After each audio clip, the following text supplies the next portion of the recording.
हम कक्षा 9वीं उपभोक्तावाद की संस्कृति है जो पाठ वो करेंगे, जिनके लेखक हैं श्यामा चरण दुबे। तो उपभोक्तावाद की संस्कृति है क्या है, इसके बारे में हम जानेंगे। उससे पहले हम थोड़ा सा श्यामा चरण जी के बारे में जान लें। सुप्रसिद्ध समाज वैज्ञानिक श्यामा चरण दुबे का जन्म है जो 1922 में मध्य प्रदेश के बुंदेलखंड क्षेत्र में हुआ था। इनकी बहुत सारी रचनाएं हैं और इनकी रचनाओं में कुछ है मानव और संस्कृति, परंपरा और इतिहास, बौद्ध संस्कृति और शिक्षा। इसके अलावा समय और संस्कृति आदि भी इनकी प्रमुख रचनाएं हैं। इनकी भाषा है जो वो बिल्कुल भाषा शैली सहज और स्वाभाविक है। इनकी भाषा में तत्सम, तद्भव, अंग्रेजी, उर्दू के शब्दों का प्रयोग हुआ है। वे जटिल विचारों का तर्कसंगत विश्लेषण कर उसे सहज भाषा में प्रस्तुत करने में सिद्धहस्त थे।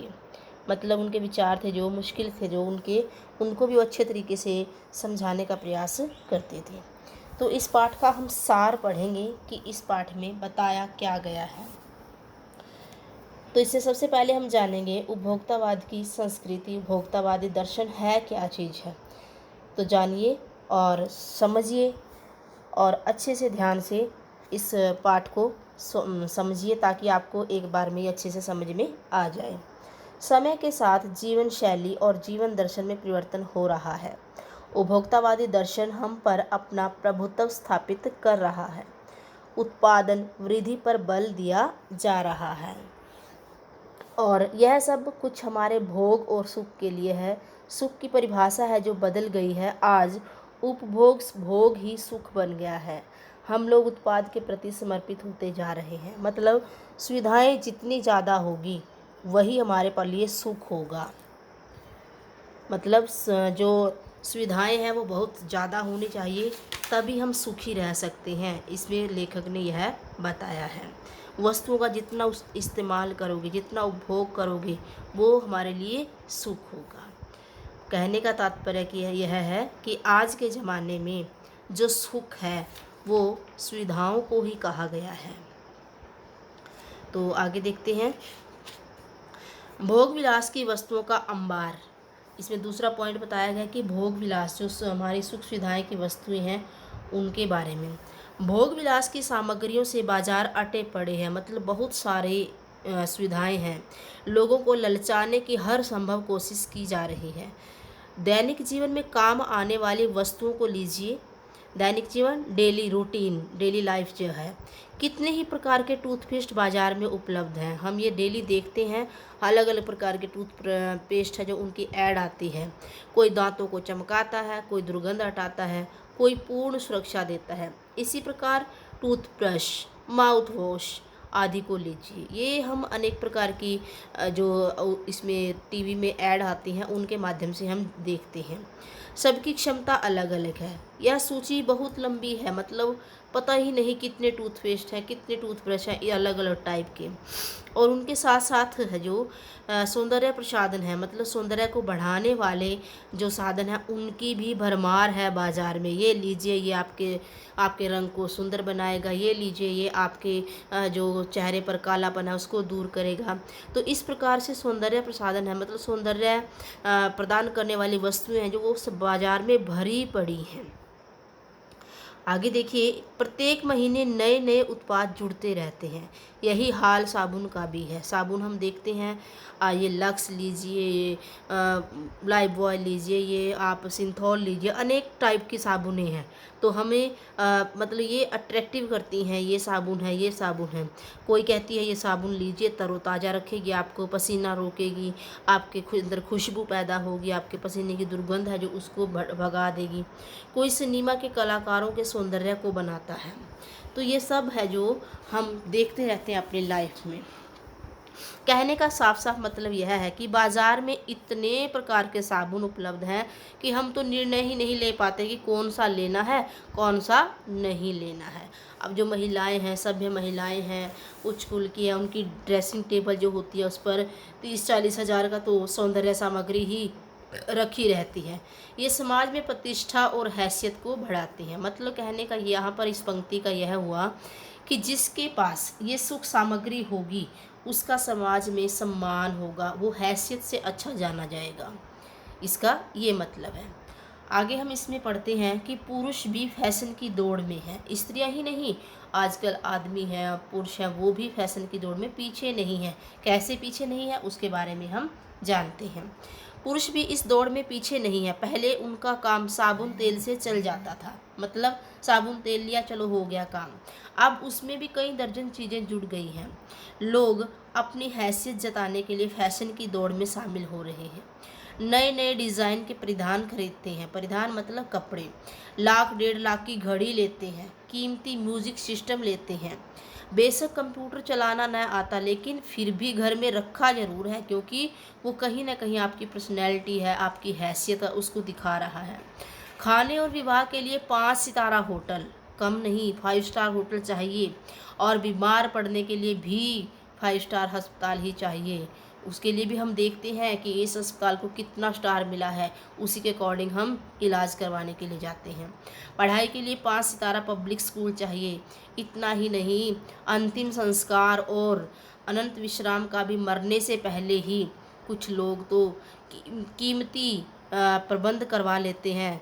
यह अमेरिका में हो रहा है आजकल ऐसा। हमने अमेरिका से देखा है कि कल भारत में कि वहाँ पर मरने से पहले ही लोग अपने लिए कुछ स्थान है वो निश्चित कर लेते हैं कि इस स्थान पर है जो मेरा ताबूत है वो रखा जाएगा, यहाँ पर फूल लगाए जाएंगे।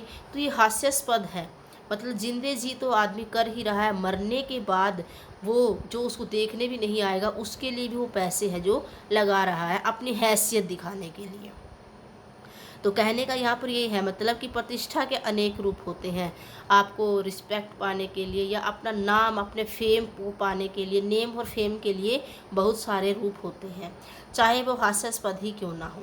हास्यास्पद होता है जिस पर हंसी आई। अब देखो अमेरिका में लोग मरने से पहले ही वहाँ जगह बुक करवा लेते हैं कि यहाँ पर मेरे कब्र होगी, यहाँ पर मेरे लिए फूल लगाए जाएंगे, यहाँ पर हल्का हल्का म्यूजिक चलेगा। तो ये हास्यास्पद ही तो है, इस पर सुनकर ही हंसी आ रही है। क्योंकि जिंदा व्यक्ति तो चलो करता है, अलग बातें हैं, लेकिन मरने के बाद कौन देखने आता है। तो विज्ञापन की भाषा में कहें तो यह है राइट चॉइस बेबी, मतलब अलग अलग हर तरीके की चॉइस है जो आदमी की वो अलग अलग है। आगे देखिए उपभोक्तावादी संस्कृति का भारत में कैसे विकास हो रहा है उसके बारे में जानेंगे। अब प्रश्न उठता है कि उपभोक्तावादी संस्कृति का भारत में विकास क्यों हो रहा है। भारत में सामंती संस्कृति के तत्व पहले से ही उपस्थित रहे हैं जो उपभोक्तावादी संस्कृति से जुड़े हैं। आज इतना हुआ है कि सामंत बदल गए हैं, सामंती संस्कृति का अर्थ भी बदल गया है। हम भारतीय संस्कृति के अस्तित्व की कितनी ही बात क्यों ना करें, लेकिन परंपराओं, आस्थाओं में निश्चित रूप से कमी आई है।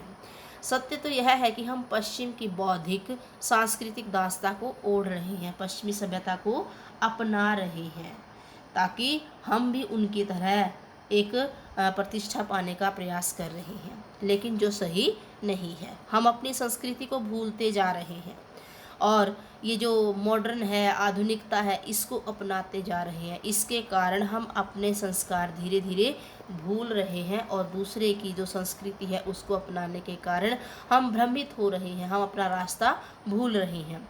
विज्ञापनों और प्रसार के तंत्र ने हमारी मानसिकता है जो वो बदल दी है। अनेक तरह के विज्ञापन हैं, उनको देख देख करके हमारा मन है जो उसका सोचने समझने का दायरा है वो बदल गया है। आगे हम इसके बारे में पढ़ेंगे कि सीमित संसाधनों का दुरुपयोग, जो साधन सीमित है उनका दुरुपयोग कैसे हो रहा है। इस संस्कृति के फैलाव के परिणाम स्वरूप हमारे सीमित संसाधनों का अपव्यय हो जा रहा है। अपव्यय मतलब खर्च हो रहे हैं। जीवन की गुणवत्ता में कमी आ रही है। नई संस्कृति के नाम पर आलू चिप्स, शीतल पेय, पिज़्ज़ा, बर्गर, कूड़ा खाद्य पदार्थ खा रहे हैं। सच में ऐसा हो रहा है, क्योंकि हम जो जंक फूड है उसकी तरफ बढ़ते जा रहे हैं और अपने घर के खानों से दूर होते जा रहे हैं। समाज में वर्गों की दूरी बढ़ रही है, लोग अपने तक सीमित है, दूसरे का कोई लेना देना नहीं है। सामाजिक सरोकार में कमी आ रही है, मतलब सोसाइटी में हम मिलजुल कर रहने का जो कार्य है वो अब बहुत कम होता जा रहा है। इन सब के कारण क्या है, अशांति फैली हुई है, आक्रोश उत्पन्न हो रहा है, हम लक्ष्य से भटक रहे हैं और विकास के उद्देश्य से पीछे रह गए हैं। मर्यादाएं, नैतिक मानदंड समाप्त हो रहे हैं। व्यक्ति केंद्रता, स्वार्थ और भोग की आकांक्षाएं निरंतर बढ़ रही हैं। मतलब आदमी अपने आप को सेंटर में रख रहा है, अपने स्वार्थ के बारे में, अपने भोग विलास के बारे में सोच रहा है, और इनका कोई भी अंत नहीं है, क्योंकि ये बढ़ती ही जाती हैं, बढ़ती ही जाती हैं। जो हमारी इच्छाएं हैं वो बढ़ती ही जाती हैं। गांधी जी की बात को सुने और माने तो गांधी जी ने कहा था कि हमें अपनी बुनियाद पर कायम रहना चाहिए। बुनियाद मतलब जो हमारा बेस है उस पर हमें कायम रहना चाहिए। मतलब हमें अपनी संस्कृति है जो उसको हमें छोड़ना नहीं चाहिए। गांधी जी ने हमें ये बात सुनाई थी कि हमें उस पर कायम रहना चाहिए, परंतु उपभोक्ता संस्कृति हमारी सामाजिक नींव को हिला रही है। यह एक बड़ा खतरा है। यह देश के लिए, समाज के लिए, हर मनुष्य के लिए बड़ा खतरा है, क्योंकि हम अपने संस्कारों को भूल करके इस भ्रमित संस्कृति के पीछे हैं जो वो भागे जा रहे हैं। तो ये हमारा पाठ था। इससे हमें यह थोड़ा सीखने को मिलता है कि हमें अपने संस्कारों को, अपनी संस्कृति को छोड़ना नहीं है। भले ही धीरे धीरे समाज बदल रहा है, लेकिन कहीं ना कहीं हमें अपनी जो संस्कृति है उसको भी कायम रखना है। नहीं तो हम जो नकली संस्कृति है जिसको हम अपना रहे हैं वो कहीं ना कहीं हमारे लिए हानिकारक सिद्ध होगी। तो ये पाठ था, आपको समझ में आया होगा। बहुत अच्छा लेख है। आजकल जो ये बढ़ रहा है चलन, देखा देखी सामान खरीद रहे हैं, भले ही ज़रूरत हो ना हो, लेकिन उसके लिए ये बड़ा अच्छा है। तो अपनी वो जितना भी ज़रूरत है उसी के हिसाब से सामान खरीदें, जितनी चादर है उतने ही पैर पसारने चाहिए, अन्यथा हमें इससे बहुत बड़ी हानि उठानी पड़ेगी। तो धन्यवाद बच्चों। स्वस्थ रहें, मस्त रहें और पढ़ने में व्यस्त रहें। कल हम इसके प्रश्न उत्तर करेंगे।